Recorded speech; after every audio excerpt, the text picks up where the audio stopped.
All right, well, that was fun, so let's do it again. All right, going to continue my top 100.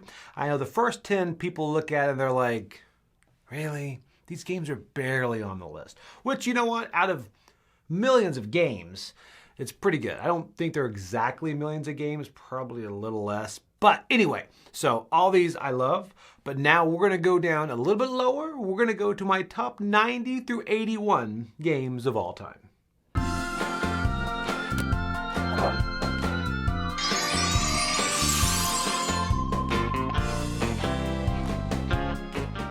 Okay, so my number 90 game is a system that I really like, and it really drips with theme. And this is Zombicide, in particular Black Plague. I also put Green Horde into this because I consider that as an expansion. I know it's a standalone, but it's in that Black Plague universe. So I kind of put it in there as well. And they've got the dragon in No Rest for the Wicked. I also like the Necromancers. The Necromancers is very interesting to me as far as those guys are a spawn point as they move, and they move away from you, and you have to chase them down. And it's very, very interesting. I like a lot of that. And it's just full on, you know what, Ameritrash. And I'm okay. I don't shy away from the word. I love the word because I like those style of games. Because if there's a new group of gamers that want to find out what is this all about, well, I'll bring out Zombicide because it looks incredible on the table. It's fairly simple. It's not easy to win, but it's easy to play. And you are really feeling like you accomplished something, and it pushes that co-op, and it's exciting. So the Zombicide system, I'm a sucker for it, but I think as far as all of these, Black Plague is one of my favorite ones. There might be another one on the list, I don't know. But I like Zombicide Black Plague, and that is my number 90. Okay, so my number 89 is a game by Restoration Games. This one was one that surprised me that I like it so much. And it was one I did not play the original one, but this is Return to Dark Tower. Return to Dark Tower, for me, when I first saw it come out, I did not back the Kickstarter on this. And because I thought, you know, when you see a big gimmick, you're like, this game is all gimmick. You know, all gimmick, no substance. That's what I thought. And I hadn't played the original, so I had no ties to the IP or whatever. But when I did play this game, I was impressed a lot. And I think the tower works. It's so fun to see when it's going to drop those skulls, and it's so upgradable, and you've got the different quests, and you're moving around. I really, really enjoy this game. The one thing I do wish it had is I wish it had a campaign mode. I mean, they have some where you can play through now, but I'm talking like a full campaign beginning to end. I would love to see that because I do like the game. I think the Dark Tower in the center just works, and it looks obviously great on the table. The minis are great. The components are great. It is just a fantastic game. So if you haven't had a chance to play it, I know it's usually set up at one of the Dice Tower conventions. They have the nice setup there. So sit there and give it a try, because if you are one like me that you're like, I'm not going to play that, it's all gimmicks, give this a try. This one, I think you'll like it. I think it'll blow your doors off. I don't know, maybe, if you have doors. I don't know. Okay, so my 88 is a party game, and this is, I think it's the first party game on my list. I can't remember if that in my higher 10 I had one or not. Anyway, it's a party game, but it is Balderdash, or Beyond Balderdash. This is one that I remember playing as a kid with my parents and even grandparents. I remember we had people come over, and sometimes they play Rook or whatever, but I loved when Balderdash came out because it's really fun. You get to be creative, and you pretty much, you're going to hear a word that you've never heard before.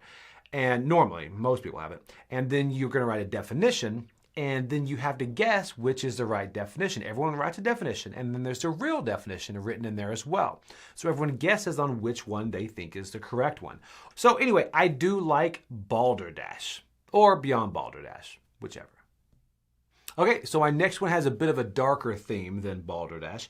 This one, you're running a hotel, and you know what? The hotel you're running is pretty much making Bates Motel look good, you know, because you just had Norman that just did it occasionally. But this one, that's what all this hotel is about, is really, the whole thing is you rob and murder your inn's guests. And that is the Bloody Inn. I mean, listen to this. It is rob and murder your inn's guests to make money, but don't forget to hide the bodies. If that doesn't pull you into this theme, what is it? It's very tongue-in-cheek. I like the artwork on this. I like the style. I know that's very divisive. Some people don't like the artwork on this, but I think it's very fun. It's cartoony, it's whimsical. But the whole thing is you are robbing people that come in, and then you are killing them, and you are also wanting to hide the bodies in case police show up. And there's so much going on. It's a blast. It's a short game. It doesn't overstay its welcome, but it's one of those end-of-the-night games that we'll play at any time because it's really fun to hit the table with new people, especially when you explain to them, when they ask, so what's this game about? You're like, okay, so you got a hotel, and you're getting guests, and you're killing them. Which is like, whew, I don't think you have the best Google reviews at that hotel. But anyway, I do enjoy this game. It is great. It is the bloody end. I like to play the game. I would not like to stay there. Okay, so my 86. 86 is a game that I love the idea of it, and I love the game itself, and it does sometimes it misses. And this one, I say it because everyone out there is going to say it for me.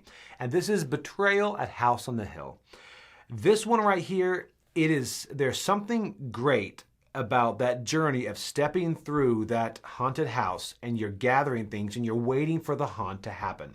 Now, when the haunt happens, the haunts, I know, everyone knows, the haunts are brutally unbalanced.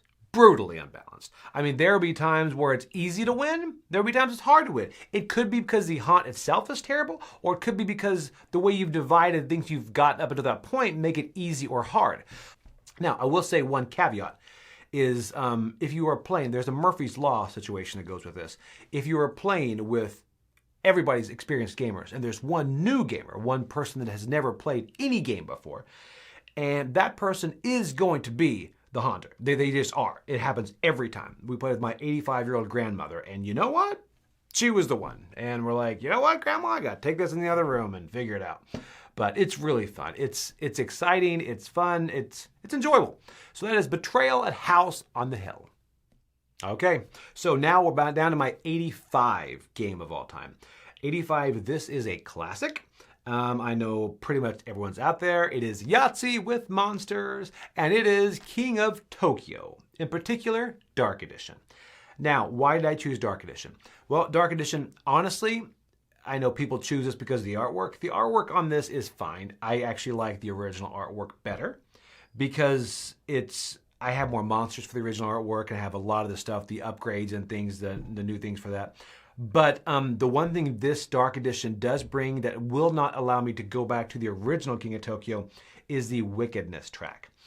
Because the first one suffered from a problem where, you know, if you throw 3 numbers, you get that amount. So if you roll 3 threes, you're going to get those 3 victory points. And of course, that makes sense, the 3 stars. You need that. But if you roll 3 ones, you get 1. You're like, I'm going to waste 3 die for 1 point. It's not going to happen. But in this one, it actually works out well because if you use those 3 ones, you can move up that wickedness track and you can get that evolution that's going to pull forward. So although you only get 1 star, you do get that kind of evolution card that's going to help you in the game going forward. It doesn't prolong the game. It doesn't overcomplicate the game. I really like what that adds. This game, we actually, we went through several hurricanes. We went through Irma or Ian, I forgot which one, Irma, down here. And there's one person that was nervous about the hurricane. They're like, oh no, so nervous. We started playing King of Tokyo. Hurricane came over, took out the entire power, and she didn't care at all. She just kept playing King of Tokyo, went over and grabbed a lantern, put it in the middle, and then just played King of Tokyo the entire time the hurricane is going on outside. And that is what, for me, games can do. Games can really immerse you in the situation. You're having fun with your friends, and everything else out there doesn't matter. And that is King of Tokyo, in particular, Dark Edition, because wickedness is good. Okay, so my number 84 is actually, it's an indie game. A lot of you probably have not heard of it. It is Shuffling Horror. And in particular, there's Pittsburgh 68, there's Roswell 51, and I think there's Innsmouth 32. So they're all pretty much the same idea. And the idea is you are living through a B movie. It is a 1 versus all that turns into an all versus 1. Meaning this, there's a director, like we'll take the first one, Pittsburgh 68.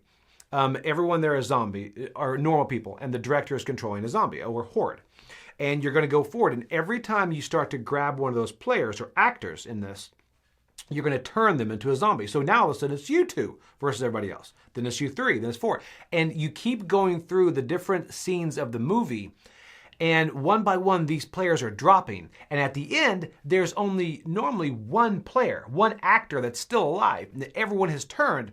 And thematically, it's so fun because I remember playing it at Gen Con, and my wife was, I think she was a waitress or something, and we had all turned, and now she keeps running from us, and she eventually hides in a cellar, and we're all trying to hit that cellar, and the hit points in the cellar are going down and down, and we're about to break in, but then that card turns over, that it cuts to black, and end credit scene. And so she has survived until the end of the movie. So it was, but that whole thematically, we're just ready, the horde is there, and you're playing a B movie, and it's silly. You're reading the cards. I mean, Pittsburgh 68 is about zombies, Roswell is about obviously aliens, and Innsmouth is about Cthulhu type things.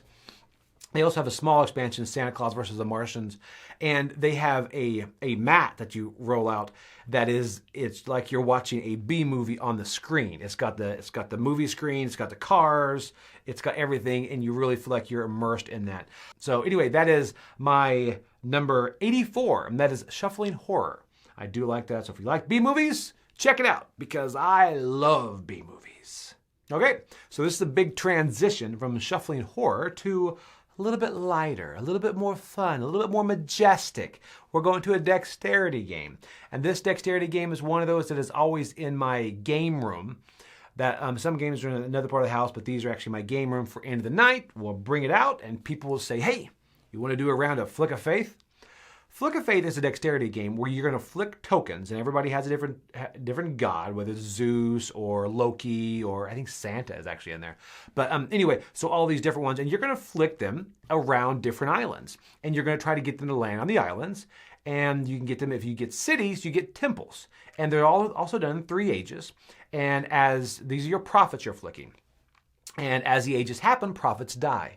Right? But you're going to have dominance in different areas, and you get points for that. And then later, your prophets are going to die off, but the temples are going to remain. So those will help you in the later ages and later rounds. So it's all it is. It's a flicking dexterity game back and forth. And you're thinking, there's a lot of those. Well, here's where it gets fun. There's a law. There are these laws that you have to pass. And you're going to read 2 laws. And everybody gets to vote up or down on which law they want to go. So for instance, the laws could be, for this age, you have to only flick with your offhand, so your left hand if you're right-handed. Or the other one could be, you have to flick with your eyes closed. So you're like, oof, I don't know which one, and you vote, and then that's the law for that round. There are also tornadoes. There's all these different, there's also, you can stack ones on top of each other. You can upgrade your pieces to a larger piece. All these laws that just make it crazy. And it's so asymmetric that every single god out there has different abilities. So that is Flick of Faith. Flick, flick, flick, flick. Is it awkward yet? It's awkward. Okay, so now my number 82 game of all time is one that I did not expect to like as much as I did, but it is Whirling Witchcraft. Whirling Witchcraft is, you are pretty much, everyone has cubes. They have a cauldron in front of them, right? And you've got all these different colored cubes, and you've got recipes that you're gonna bring. So it may be like if you use a green cube and a black cube, you can make 4 green cubes or whatever. So you're gonna use the recipes in your cauldron, and then you're going to place the results of that in another cauldron. So after you put everything in there, you're going to hand it to the person to your right, and they have to put them on the board. The whole thing is you're trying to get the person over here to overflow. So you're going to, like, if you look and you're like, okay, they only have like 3 green spots on their board. So if they overflow, those are going to come back to me, and I can overflow them. I think it's 5. I can't remember the exact number. But so you want to get them to overflow. So you're looking like, okay, I need to really throw in a lot of greens. So you're going to start making a lot of greens, and you're going to throw, but what you didn't see is that when they were making their recipes, they may have eliminated all their greens because they wanted to get rid of greens. So that's the recipes they used. And you weren't paying attention to the guy over here. And because you did not touch your black cubes at all, he is sending you 8 black cubes. You only have room for 2. All of a sudden you overflow, and this guy wins. So it's really fun. And it doesn't matter the amount of people because you are only really paying attention to the person on your right or your left. and I find it really enjoyable. So this is Whirling Witchcraft. Whirling Witchcraft. WW is what I call it. I don't call it that.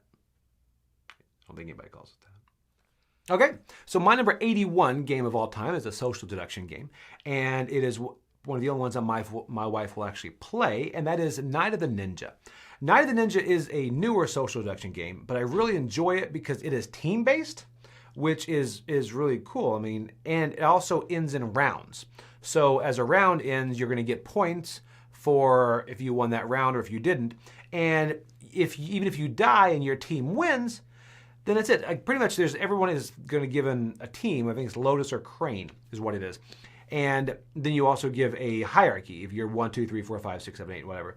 And you've got all the different numbers. So whichever family has the highest rank person living at the end is the one that wins. So you're going to look and you're going to help try to have the higher people survive just so you can kind of fall on the sword for them so the higher person will be alive at the end. But what I really think this thing shines is what I hate about social deduction is when the first stuff happens in Werewolf or whatever, and it's just me maybe, is you walk around with no information.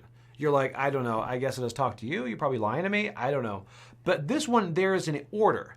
There's an order certain powers activate at certain times. It could be the assassin here, and the trickster will just add some chaos to it, and the shinobi and all this. And you see, and you're like, who is this? Who is the shinobi right here? Who is this? So you know their roles, but you don't know their families.